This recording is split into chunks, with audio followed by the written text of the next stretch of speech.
I guess I could almost subtitle this as to why is an industrial gas association coming to a medical meeting. And I hope I'll be able to explain that in a little bit more detail. Just to set the scene, industrial gases, generic term, and a lot of people associate it with the stuff that comes out of chimneys, but for us it's the generic term for gases such as oxygen, nitrogen, argon. And our raw material is the air, and we separate it into those gases. Plus there are other gases such as carbon dioxide. So that sets the scene for us. What I'd like to do is to tell you what we are, who we are, overview of what our members do, perhaps a little bit of a sales pitch there, changing face of medical gases and our response, and most importantly, travelling with oxygen, and I hope the next stage. We're a safety, quality and technically orientated organisation. We're based in Brussels, and we represent the vast majority of European companies that produce and distribute industrial, and most importantly for us, medical and food-grade gases. We work very closely in safety, environmental and technical matters, and our aim is to produce the highest level of safety for all stakeholders. And we're an international non-profit organisation, and so we don't hold any information on sales, marketing, prices, costs, whatever.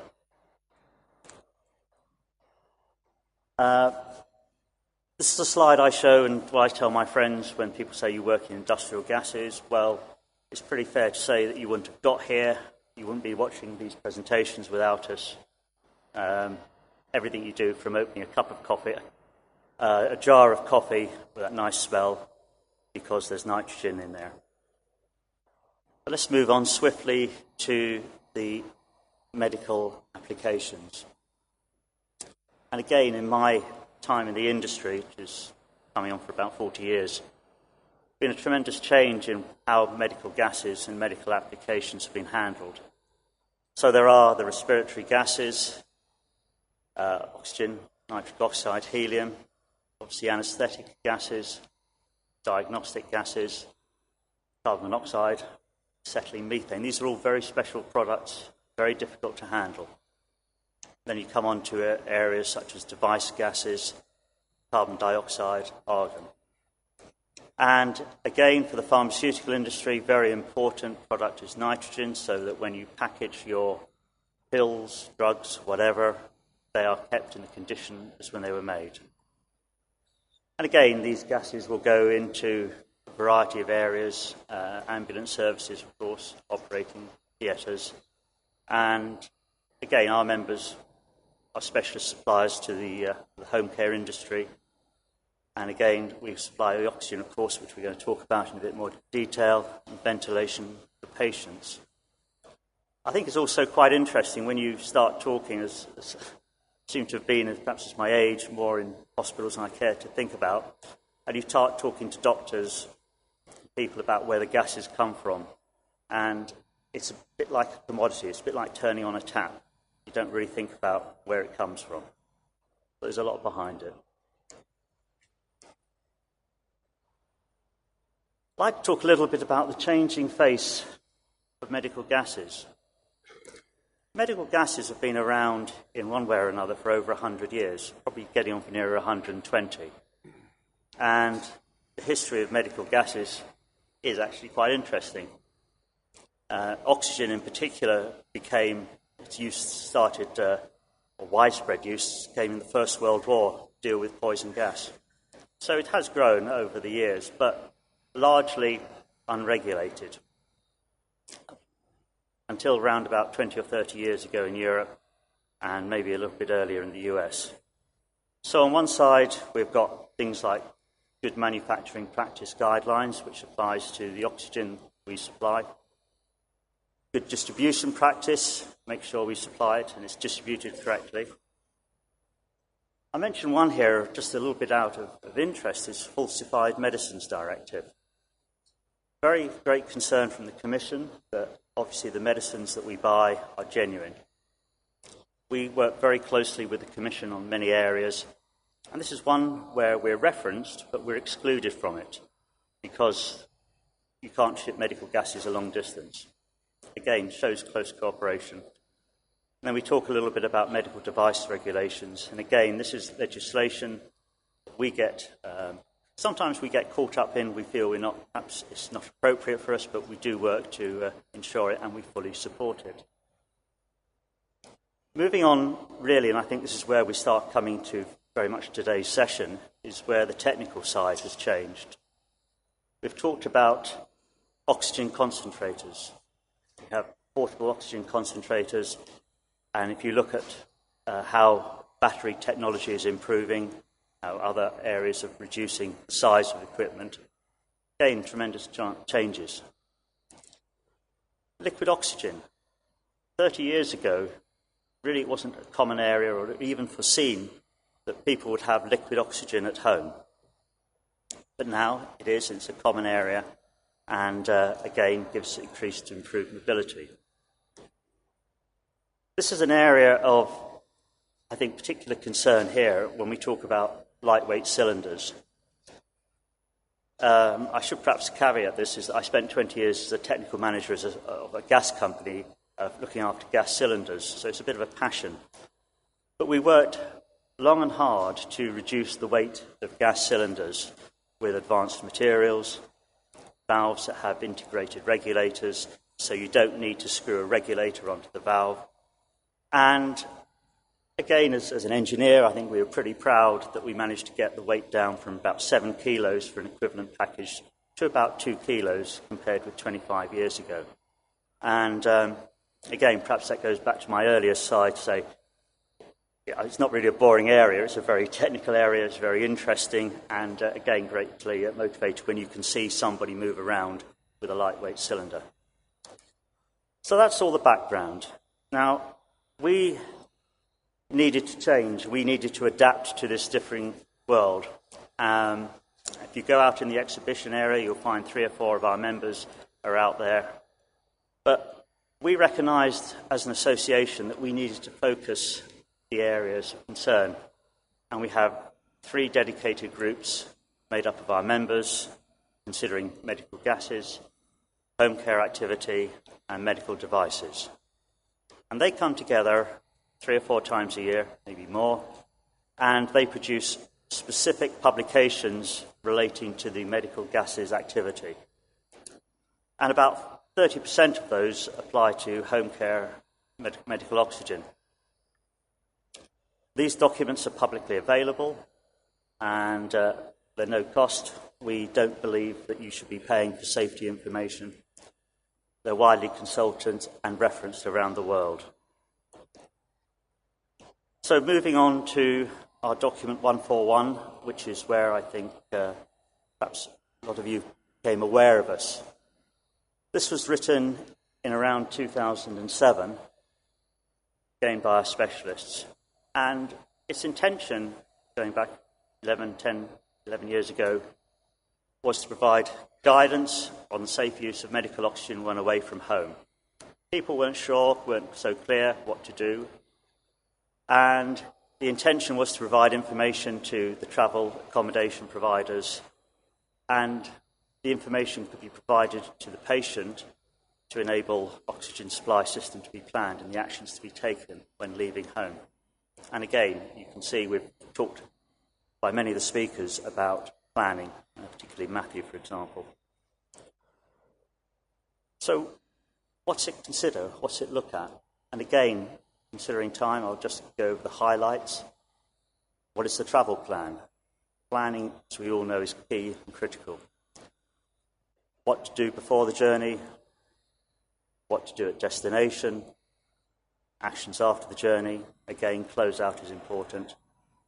And we then start providing information fact sheets, patient's travel dossier, and unplanned oxygen supplies.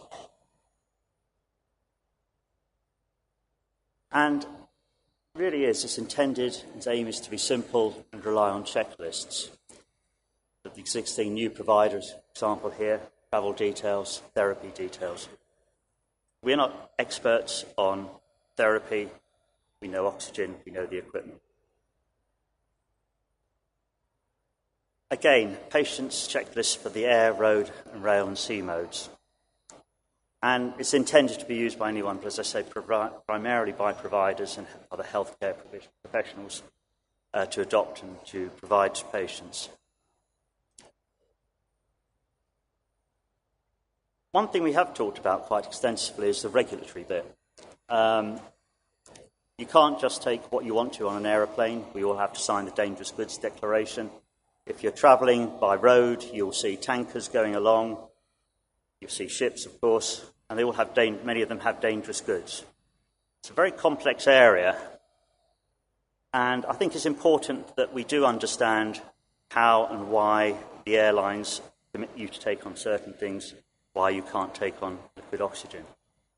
And I won't go through that in any depth, apart from the fact is that it all sets off at the United Nations Experts Committee on Model Regulations.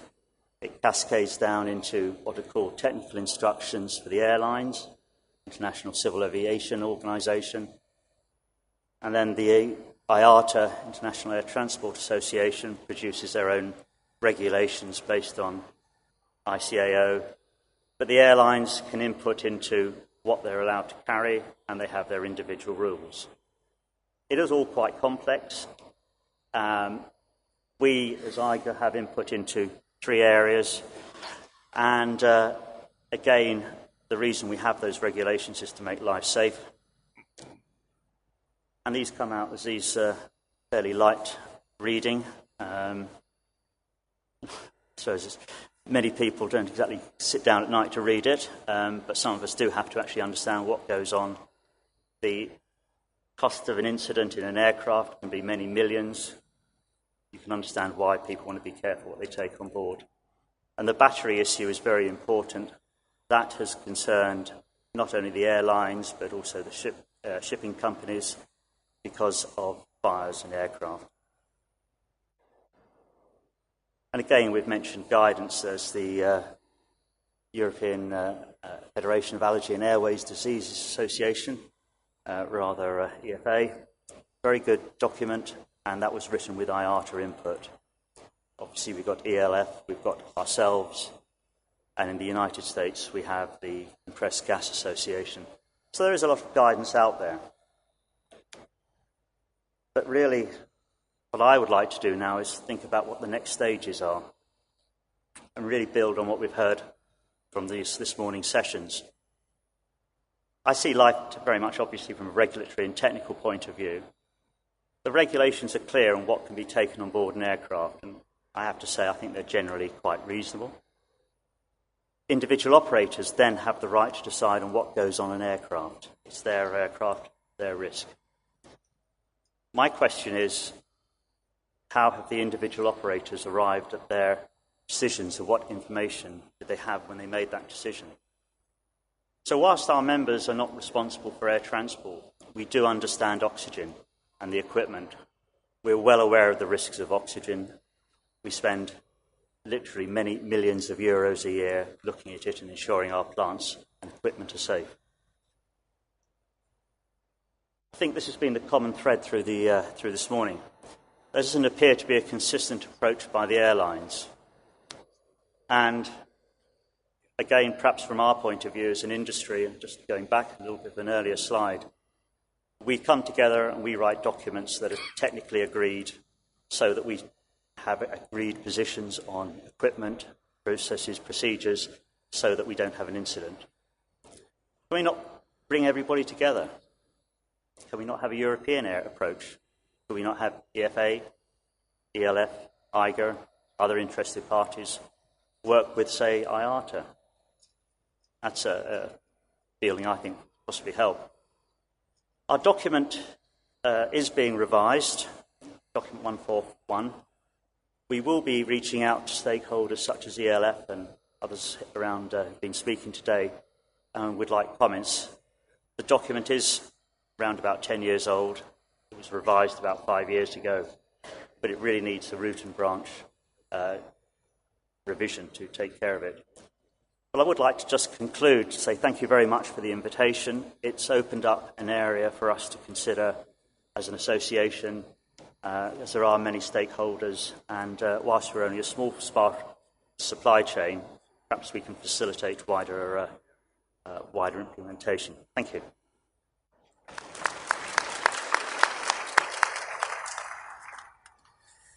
Thank you very much. Any questions from the audience at all? So I guess as an engineer, you've obviously made some, or the advances, like you say, about taking the weight from 7 kilos to 2 kilos, obviously have a big benefit. Do you see anything else from an engineering perspective that could assist in progressing things further? At the moment, no. We think we're probably just about reached where we are with the current technologies. There's still people thinking and trying to work on a little bit more. The next literal thought is plastic cylinders, which would then take the weight down, but that's a little way off. Used in other gases apart from oxygen, but maybe we'll see it. Any different ways we can maybe deliver the gases? Obviously, we've got our traditional ways of delivering them. Is there anything in the pipeline about how we can deliver these gases more efficiently? I'm not aware specifically of... again, this goes back to our members. We don't get too involved with their developments, and I suspect some of them are outside trying to show their latest developments. Okie doke. Well, if there's no questions from the floor, I'd like to bring the session to a close. Thank all the speakers for an excellent session. Really look forward to seeing the developments as we move forward. Thank you very much. Might I finally add a very big thanks to Arini Ferrario from the European Lung Foundation office, who moved mountains to put this thing together. Thank you very much.